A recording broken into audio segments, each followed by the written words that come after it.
Shalom Elohim, haleluya, puji nama Tuhan. Semangat pagi Bapak Ibu Saudara yang dikasihi Tuhan kita Yesus Kristus. Jumpa lagi bersama saya Pendeta Samuel Mabuntu dalam Renungan Pagi ke 2153 hari Renungan Pagi ini mengudara. Puji Tuhan. Bapak Ibu Saudara yang dikasihi Tuhan, sebelum kita membaca, mendengarkan dan merenungkan firman Tuhan hari ini, mari kita berdoa dan meminta pimpinan Roh Kudus. Kita berdoa, Bapa di surga, berbicaralah kepada kami semua. Pakai firman Tuhan ini untuk menegur kami, menasihati kami, meneguhkan iman percaya kami, dan memberkati kami semua. Di dalam nama Tuhan Yesus yang adalah firman Allah yang hidup, kami berdoa. Amin. Haleluya. Bapak Ibu Saudara yang dikasihi Tuhan, bersama dengan saya kita akan belajar Alkitab dari kitab Kejadian sampai kitab Wahyu. Mari buka Alkitab kita, Amsal pasal 22, ayat 22 sampai ayat 28. Demikian firman Tuhan. Janganlah merampasi orang lemah, karena ia lemah. Dan janganlah menginjak-injak orang yang berkesusahan di pintu gerbang. Sebab Tuhan membela perkara mereka dan mengambil nyawa orang yang merampasi mereka. Jangan berteman dengan orang yang lekas gusar. Jangan bergaul dengan seorang pemarah, supaya engkau jangan menjadi biasa dengan tingkah lakunya dan memasang jerat bagi dirimu sendiri. Jangan engkau termasuk orang yang membuat persetujuan dan yang menjadi penanggung hutang. Mengapa orang akan mengambil tempat tidurmu dari bawahmu, bila engkau tidak mempunyai apa-apa untuk membayar kembali? Jangan engkau memindahkan batas tanah yang lama, yang ditetapkan oleh nenek moyangmu. Amin. Bapak Ibu Saudara yang dikasihi Tuhan, dari kebenaran firman Tuhan ini, ada 4 pesan firman Tuhan ini kepada kita semua orang percaya. Yang pertama saudara, pesan yang pertama, jangan merampasi orang lemah.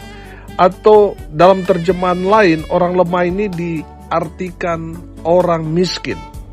Sebab Tuhan membela perkara-perkara orang lemah, perkara-perkara orang miskin. Tuhan akan mengambil nyawa orang yang merampasi hak-hak orang miskin.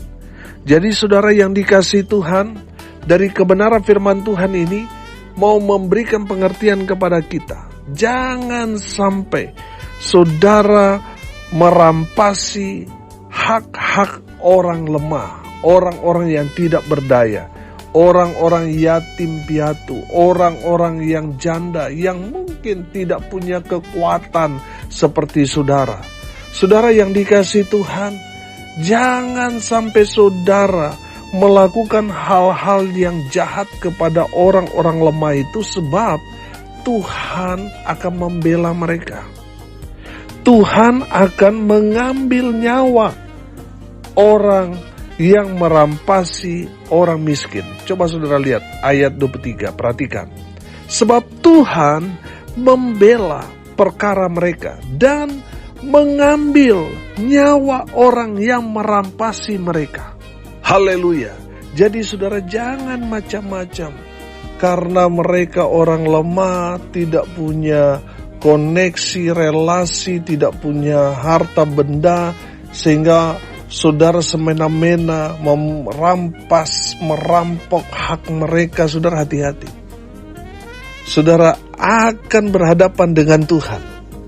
Ada banyak kesaksian, saya kasih contoh. Orang-orang yang melarang gereja dibangun, saudara lihat akhir hidup mereka, mati saudara. Jadi saudara yang dikasihi Tuhan, hati-hati. Jangan sampai saudara karena merasa mayoritas, terus saudara mensolimi orang-orang yang minoritas. Hati-hati saudara. Tuhan tidak akan membela orang yang berduit, orang yang jahat. Tuhan membela orang miskin. Apalagi orang miskin itu ada di dalam posisinya yang benar. Memang warisannya dia punyanya dia. Lalu saudara karena kekuatan saudara, channel saudara, saudara mau rebut. Hati-hati saudara. Nyawa saudara taruhannya. Jadi saudara yang dikasihi Tuhan, jangan macam-macam kepada orang lemah. Jangan macam-macam kepada orang miskin. Karena kalau saudara merampasi harta bendanya, Tuhan akan merampasi nyawa saudara. Jadi saudara yang dikasihi Tuhan, jangan cari-cari masalah dengan orang miskin. Sebab kalau mereka berseru kepada Tuhan, saudara celaka. Yang kedua, jangan bergaul dengan orang yang suka marah. Perhatikan ayat 24. Jangan berteman dengan orang yang lekas gusar. Jangan bergaul dengan seorang pemarah. Ayat 25 perhatikan. Supaya engkau jangan menjadi biasa dengan tingkah lakunya dan memasang jerat bagi dirimu sendiri. Bapak Ibu Saudara yang dikasihi Tuhan, kita sudah belajar bahwa orang bodoh itu tandanya apa? Suka marah-marah. Jadi semakin kita darah tinggi itu semakin memperbesar kebodohan kita. Makanya firman Tuhan ini melarang kita orang percaya supaya kita jangan bergaul dengan orang yang suka marah-marah. Karena saudara yang tadinya sabar, karena pergaulan saudara yang buruk itu akhirnya menjadi terbiasa. Tadinya saudara sabar, saudara hidup baik, suka mengampuni, tetapi karena pergaulan saudara dengan orang yang darah tinggi, lama-lama saudara sama dengan mereka. Saudara yang dikasihi Tuhan, firman Tuhan ini mau memberikan pemahaman kepada kita supaya kita itu menjaga pergaulan kita. Jangan sampai pergaulan yang buruk merusak kebiasaanmu yang baik. Bapak Ibu Saudara yang dikasihi Tuhan, jaga pergaulan saudara, circle saudara. Karena apa saudara? Karena sudah terbukti bahwa kalau kita salah pergaulan, kita akan sesat, kita akan hancur, kita akan hidupnya kacau kalau kita salah pergaulan. Banyak orang yang terlahir di keluarga baik-baik, tapi pergaulannya buruk, akhirnya hancur saudara. Jadi saudara yang dikasihi Tuhan, awasi juga pergaulan saudara. Saudara harus memilih dengan siapa kita bergaul. Circle saudara itu mempengaruhi saudara. Makanya saudara cari orang-orang yang kita bergaul dengan orang-orang baik. Amin. Supaya kita jadi orang baik. Haleluya. Bapak Ibu Saudara yang dikasihi Tuhan, jangan bergaul dengan orang yang darah tinggi, orang yang suka marah. Tuhan gak senang. Saudara yang dikasihi Tuhan, Tuhan tidak senang dengan orang yang cepat emosi, yang suka marah-marah. Itu Tuhan tidak senang orang-orang model seperti itu. Jadi saudara yang dikasihi Tuhan, yang punya karakter suka marah-marah, bertobat. Tuhan tidak senang dengan orang yang suka marah-marah.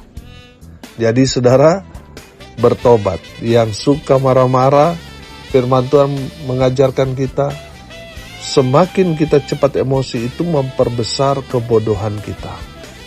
Jadi bertobat. Jangan bergaul dengan orang yang suka marah-marah. Yang ketiga saudara, jangan menjadi penanggung hutang sesamamu. Ayat 26, perhatikan. Jangan engkau termasuk orang yang membuat persetujuan dan yang menjadi penanggung hutang. Saudara yang dikasihi Tuhan, jangan sampai saudara menjadi penanggung hutang. Teman saudara yang pinjam uang tapi pakai nama saudara. Ini banyak kejadian saudara. Ada orang yang saya kenal jadi korban gara-gara ini. Karena dia terlalu percaya, gak mungkin dia bisa bohongin saya. Dia ini kan orang baik-baik. Dia ini orang banyak uang. Gak mungkin dah dia mau tipu saya. Tapi akhirnya saudara, kita jadi korbannya. Jadi kalau ada teman saudara yang mau pinjam uang, jangan kasih nama saudara.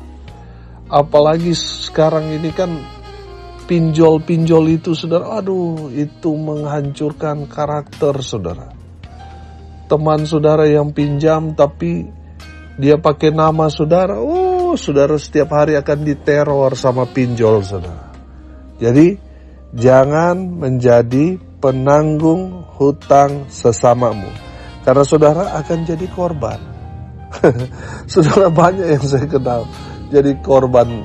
Karena apa? Dia mau jadi pahlawan, saudara. Akhirnya pinjam uang di koperasi, di bank pakai namanya dia. Lalu kemudian temannya kabur. Siapa yang bayar hutangnya? Akhirnya saudara sendiri. Dari koperasi, dari bank gak mau tahu. Saudara mungkin punya banyak alasan untuk tidak membayar karena yang pakai uangnya bukan saudara. Tapi bagi koperasi, bagi bank, mereka lihat, loh ini kan nama bapak, ini kan namanya ibu. Jadi mereka gak mau tahu teman saudara yang pakai nama saudara pinjam uang. Yang bank dan koperasi tahu nama saudara ada di perjanjian itu. Jadi saudara yang dikasihi Tuhan, seberapa baik pun teman kita mengenal dia memang dari orang baik, orang kaya dan sebagainya, gak mungkin dia tipu, saudara. Saya mau bilang, sesuai dengan firman Tuhan ini, jangan menjadi penanggung hutang sesamamu. Kalau dia mau pinjam uang di koperasi, di bank, ya pakai namanya dia sendiri, supaya saudara tidak terlibat. Karena pada akhirnya mereka yang menjadi penanggung hutang sesamanya, mereka yang jadi korban. Saudara, kenapa kita tidak boleh menjadi penanggung hutang sesama kita? Karena yang nantinya dikejar-kejar debt collector itu bukan dia, tapi saudara. Karena apa? Nama saudara yang di atas kertas, ditandatangani di atas meterai itu. Makanya saudara akan dikejar-kejar. Mau sampai dimanapun, saudara akan dikejar-kejar, akan terus ditagih. Dan hidupmu tidak akan damai sejahtera. Makanya jangan jadi pahlawan kesiangan. Jangan pernah saudara percaya dengan orang itu, saudara. Apalagi track recordnya suka tipu, saudara. Waduh, mereka sudah sangat-sangat lihai, lincah, saudara, untuk tipu sana, tipu sini. Saudara yang dikasihi Tuhan, jangan pernah menjadi penanggung hutang sesamamu. Karena apa, saudara? Karena pada akhirnya saudara sendiri yang akan menanggung hutang teman saudara. Makanya jangan mau jadi pahlawan kesiangan. Kalau teman mau berhutang, saudara jangan pakai nama saudara, pakai nama dia. Supaya tidak terjadi masalah, konflik di kemudian hari. Yang terakhir, pesan firman Tuhan yang keempat, jangan memindahkan batas tanah yang lama. Bapak Ibu Saudara perhatikan ayat 28. Jangan engkau memindahkan batas tanah yang lama yang ditetapkan oleh nenek moyangmu.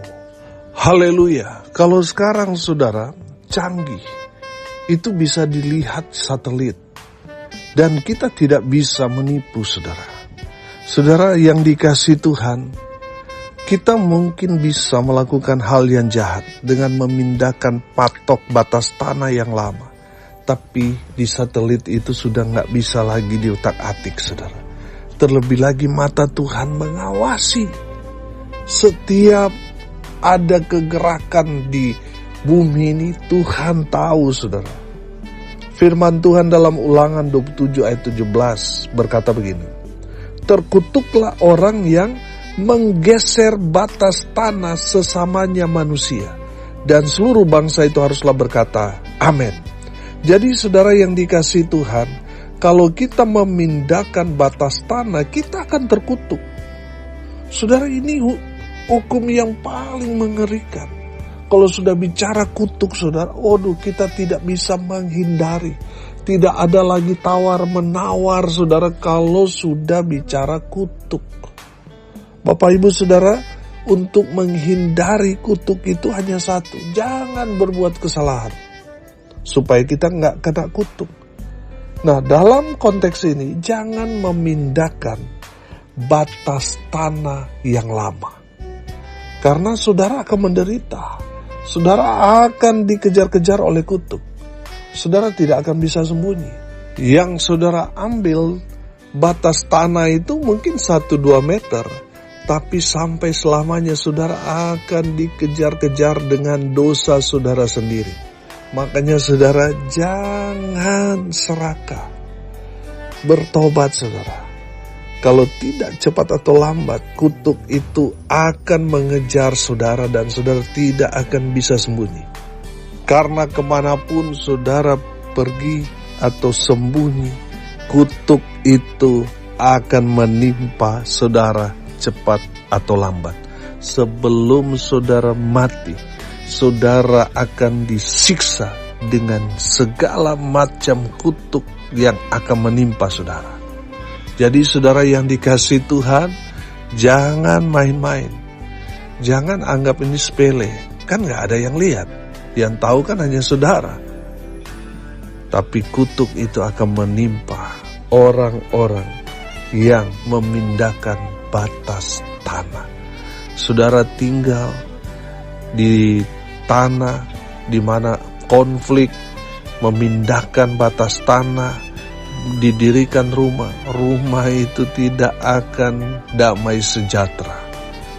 Saudara yang dikasihi Tuhan, kebun atau ladang yang saudara kelola karena hasil kejahatan ini, saudara tidak akan pernah diberkati. Saudara yang dikasihi Tuhan, jangan memindahkan batas tanah yang lama, supaya saudara tidak dikejar-kejar oleh kutuk. Haleluya. Hari ini kita belajar. Yang pertama saudara, pesan firman Tuhan, jangan merampasi hak orang lemah atau orang miskin. Sebab Tuhan akan membela mereka. Tuhan akan mengambil nyawa orang yang merampasi hak-hak orang lemah, orang-orang miskin itu. Saudara ngambil barang dari orang-orang yatim piatu, janda itu, Tuhan akan ambil nyawa saudara. Makanya saudara jangan sampai saudara mati binasa karena serakah. Yang kedua saudara, jangan bergaul dengan orang yang cepat emosi, yang sumbu pendek, senggol bacok. Jangan saudara. Karena saudara sendiri yang akan rugi. Tuhan tidak suka dengan orang-orang yang cepat emosi. Tuhan senang dengan orang-orang yang sabar. Amin. Dan yang ketiga kita belajar, jangan menjadi penanggung hutang bagi sesamamu. Mungkin saudara sudah mengenal track record orang ini sangat baik Pak Pendeta. Firman Tuhan ini katakan jangan menjadi penanggung hutang bagi sesamamu. Karena yang nantinya jadi korban, yang dikejar-kejar debt collector, yang nantinya akan membayar hutang-hutang itu adalah saudara sendiri.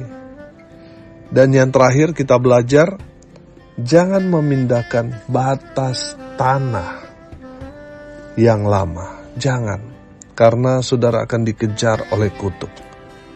Jadi saudara yang dikasihi Tuhan, kita belajar firman Tuhan ini ada 4 larangan.